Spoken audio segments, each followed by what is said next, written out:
coming up at 10 a.m. Big news in Washington and Harrisburg this morning.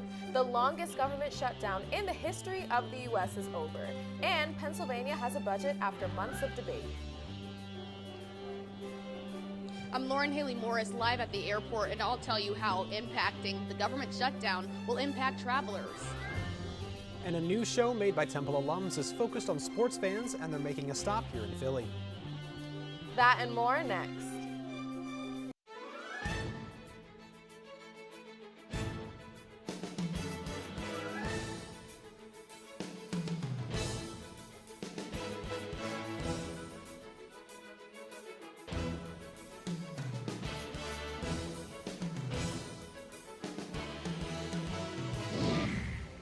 More weeks of delays and cancellation for SEPTA riders.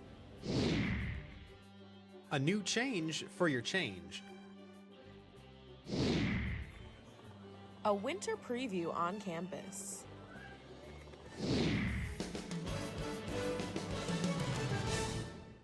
You're looking at a live picture of the White House where the deal to end the shutdown was signed by the president just hours ago. But the aftershocks of this historically long shutdown are continuing. Hello and welcome. You're watching Temple Update. I'm Kevin Gruen. And I'm Sydney Humes. Major developments in both Washington and Harrisburg. After 4 months, Pennsylvania finally has a budget.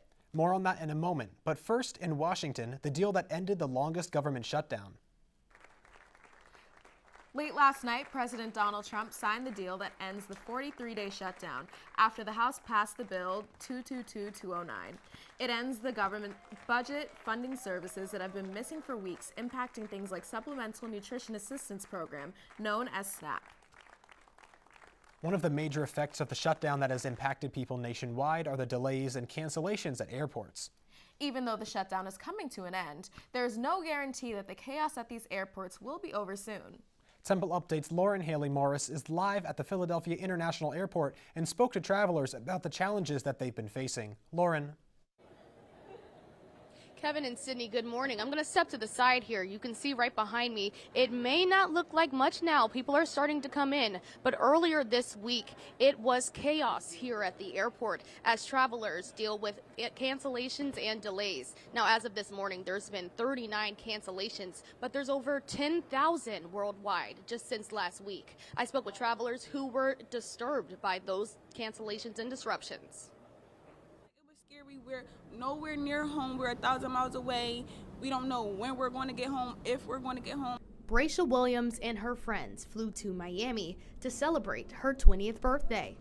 The vacation itself was fun, but the experience with the flights and everything going on with the government was not fun. On the way back home to Philadelphia, they were met with cancellation chaos. Our flight actually got canceled and delayed multiple times. And they're not alone. From coast to coast, travelers deal with delays and cancellations from major airlines as the FAA reduces airline operations by 4% at dozens of U.S. air hubs, leaving some travelers stranded. I was supposed to be home about 24 hours ago. Sat for about 16 hours. Jonathan and his family were on their way back home to Orlando from Philly. There wasn't any delay. We were able to get on the flight, and then simply right after that, we were on the plane for about 3 hours. Due to weather, the plane was rerouted, landing them right back where they started. Rebooking that flight wasn't all that easy. There was about maybe a 2-3 hour line right here for everyone to go and rebook. And then there was about maybe another 2 to 3 hour wait just to get our checked bags back. So didn't leave out of here until about 3-4 in the morning. Some of these disruptions are due to TSA agents and air traffic controllers who have been going without pay for weeks now, leading to staffing shortages, slower lines, and leaving many concerned about their upcoming travel plans. Now we're walking around with the fear like, are we going to be able to travel and be on time with our flights and not be stuck? That's scary. Now, the government may be back open, but the FAA says it may take longer than usual to get those flights back on track. You heard that number 4% earlier. Yesterday, it increased to 6%. Now, it was set to ramp up to 8% for those flight cuts, but now it's staying at 6%, as U.S. Secretary Sean Duffy announced this morning.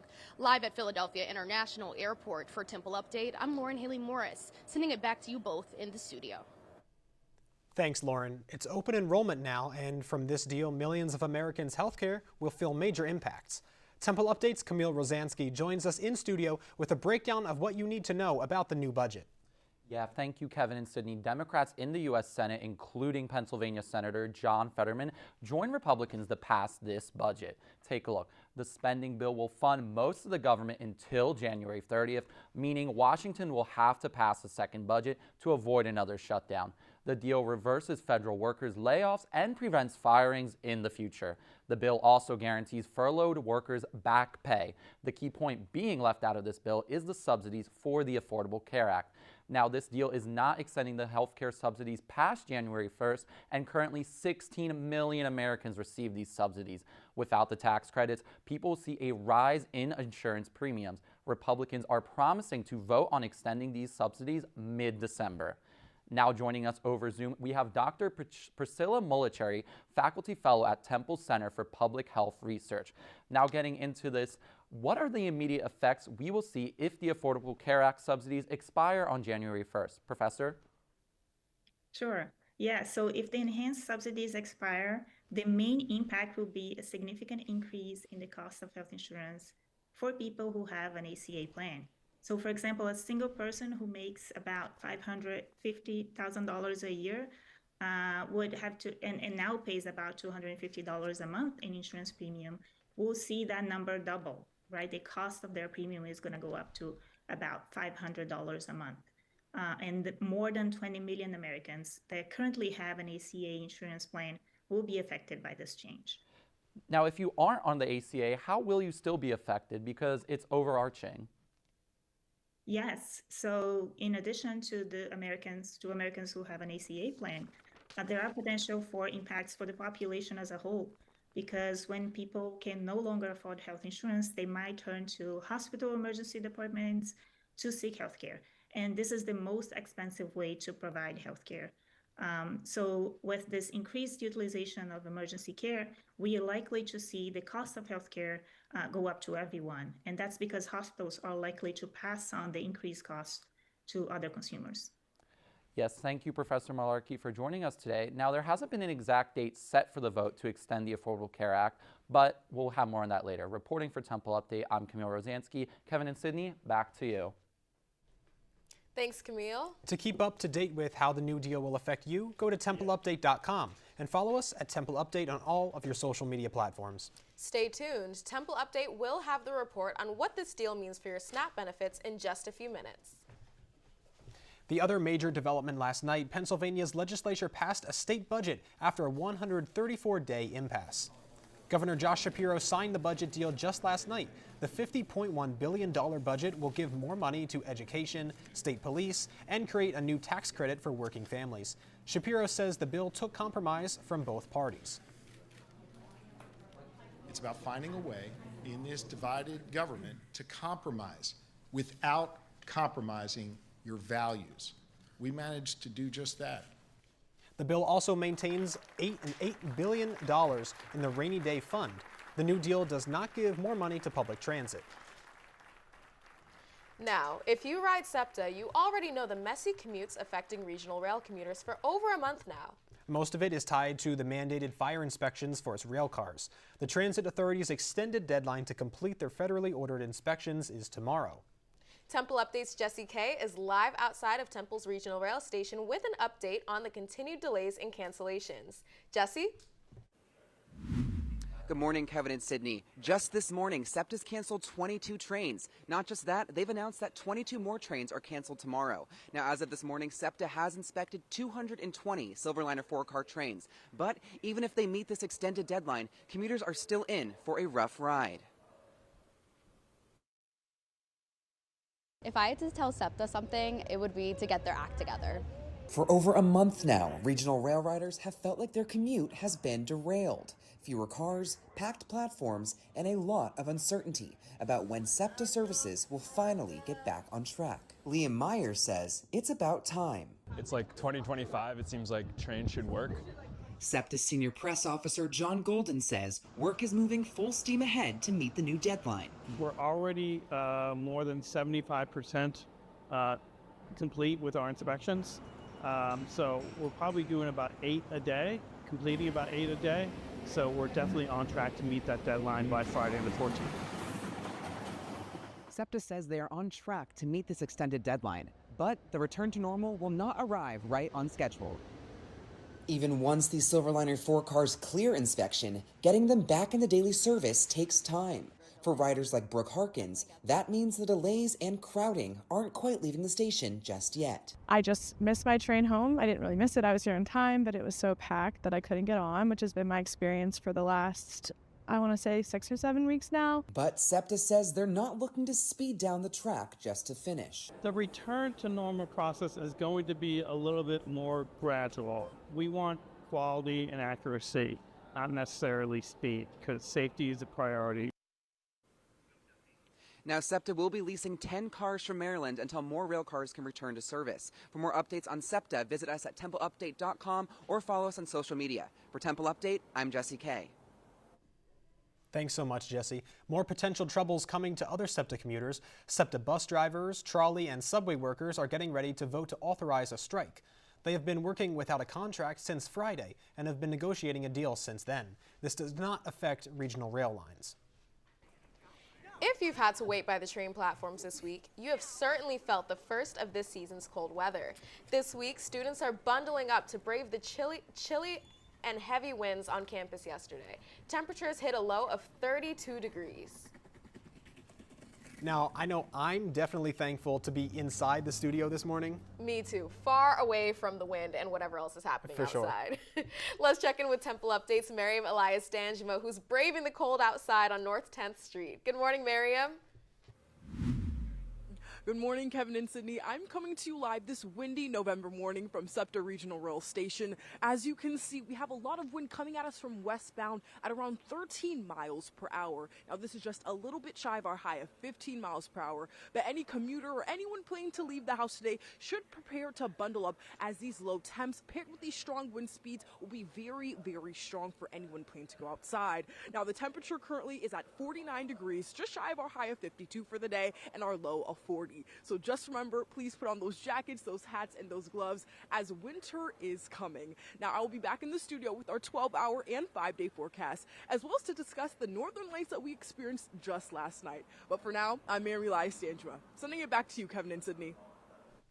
Thanks, Miriam. Next on Temple Update. The shutdown is over, but concerns about what has been cut haven't stopped. We'll take you through how SNAP users are adapting without their benefits. Something doesn't make sense. The final penny ever has been made. Why the government is getting rid of the iconic coin. Men's basketball maintains their winning record at home. I'm Aiden Cairns at the Sports Desk, and I'll take you how it went down. We'll be back in 90 seconds. Don't go anywhere.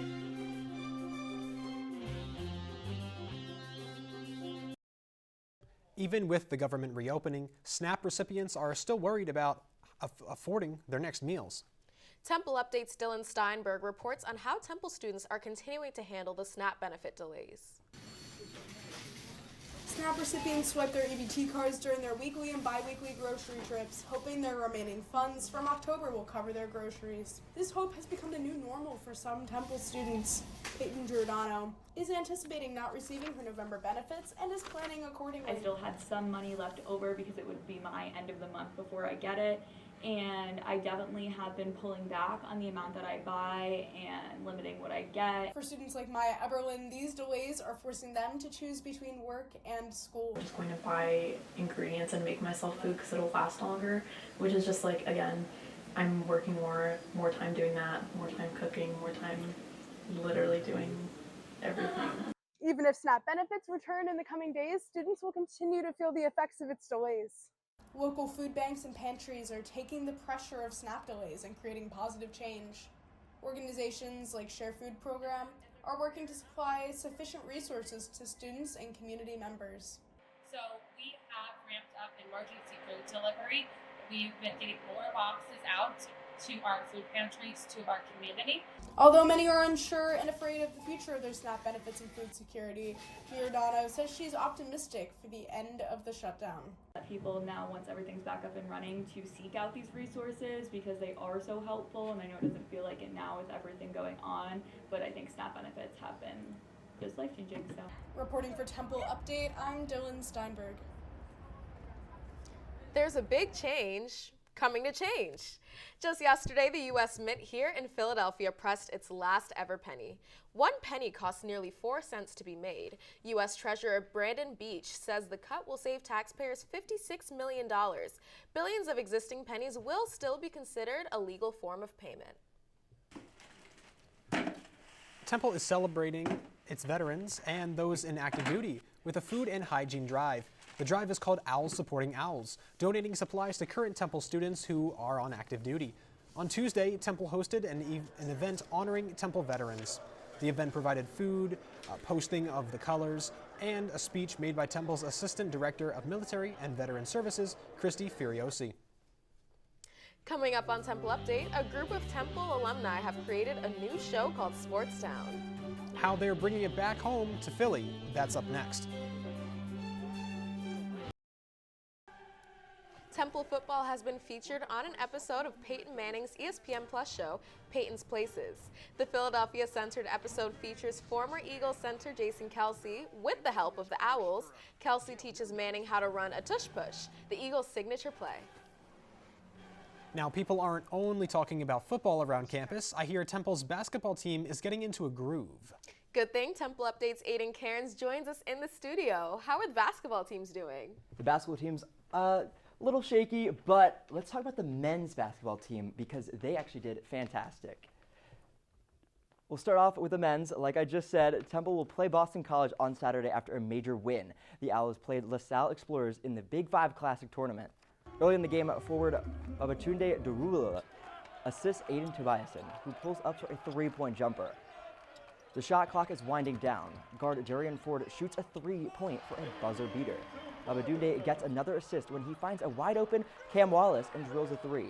The Owls win 90-63, doubling their record to 2-0. The women's basketball team will return to defend from the nest from LaSalle tomorrow. They played against West Virginia Mountaineers on Tuesday, so let's take a look. In the second quarter, Sanaya Craig has possession, and Brianna Mead motions wide, giving space for Savannah Curry to make a layup. Savannah Curry passes to Jalissa Molina to a wide-open Tristan Taylor, who drills a corner three. Tristan Taylor picks up a bad pass and scores on a fast break. But this is not enough to climb that mountain, and Temple loses 89-61. The football team flew up to the Army Black Knights for a close game. Taking a look at the highlights of the game,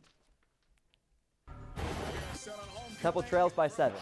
Evan Simon fakes a handoff and passes to Colin Chase for his third touchdown of the year. In the third quarter, Simon drops a dot to Peter Clark for 34 yards. This sets up a field goal. Carl Harden's kick is good for 31 yards, but the three is not enough for Temple to beat the Army.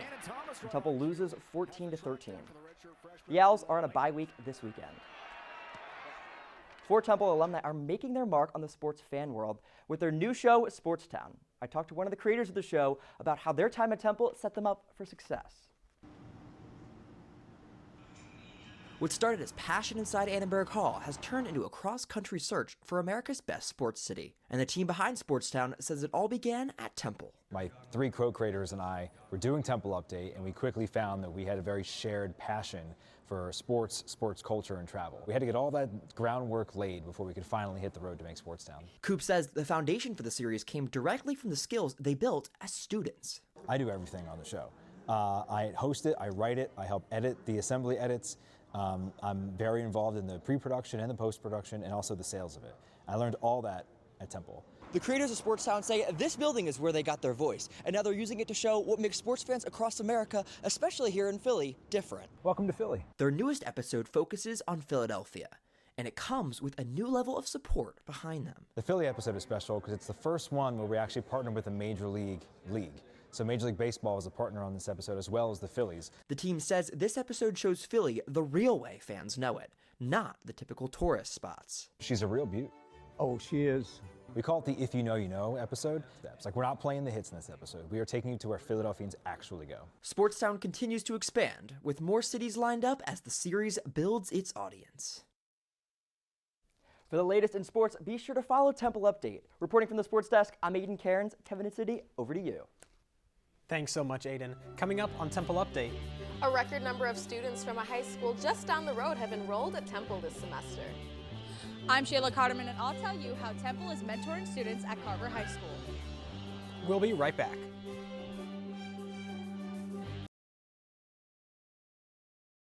Well, the weather has gotten pretty chilly these past couple days, and with that chilly weather comes a rare spectacle that a lot of Pennsylvanians can see out in the night sky.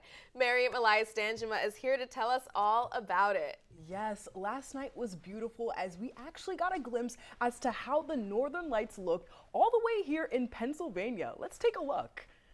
Looking at these beautiful photos, we can see the aurora borealis making beautiful pinks, greens, and blues pictured all across the sky. They're reported to have been seen all the way from Florida and Alabama all the way up here to the tri-state area. Just beautiful photos all the way here, and I'm so excited to see the next time when we'll be able to experience these beautiful lights. But getting back to our weather here in Philly, let's take a look outside. We're seeing the strong winds that I spoke of before coming from westbound and a lot of students bundled up. Don't be fooled, as those sunny skies are sneakily paired with those windy cold weathers.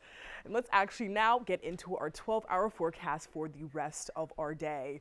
Coming up at the remainder of our day, this afternoon wind speeds will increase up to 15 miles per hour paired with 49-degree weather. Then by the evening we'll drop down a few degrees to 45 as the sun sets, and before midnight we'll drop all the way down to 40.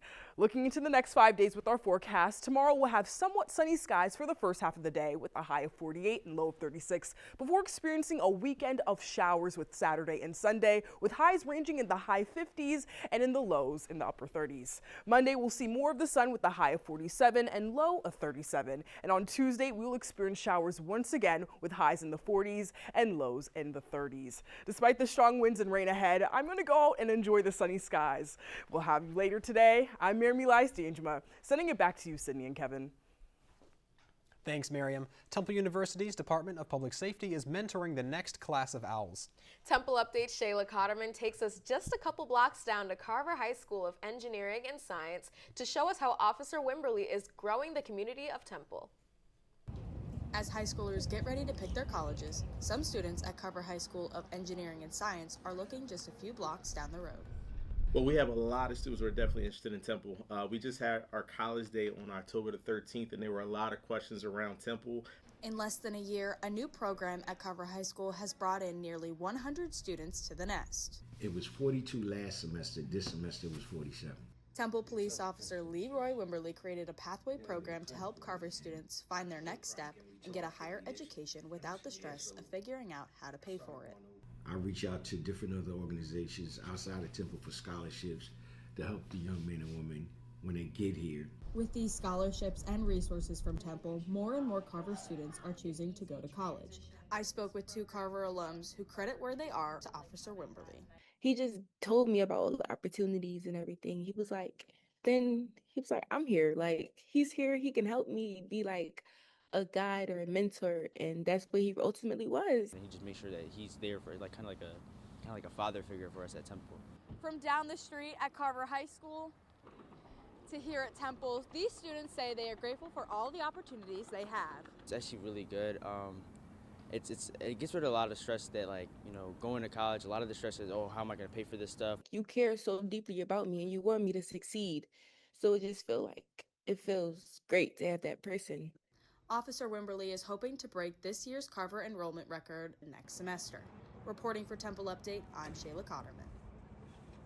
That seems like a great way to help set up the young people for their future, right? I know, right? Yeah, and it's amazing, that we can, engage the community around us. Carver's not that far from us, yeah, so right? It's great that they can join the Temple community. And for the very latest, be sure to follow Temple Update on all of your favorite social media platforms. For Sydney Humes, Aiden Cairns, Miriam Elias-Danjuma, and the rest of the Temple Update crew, I'm Kevin Gruen. Have a great day.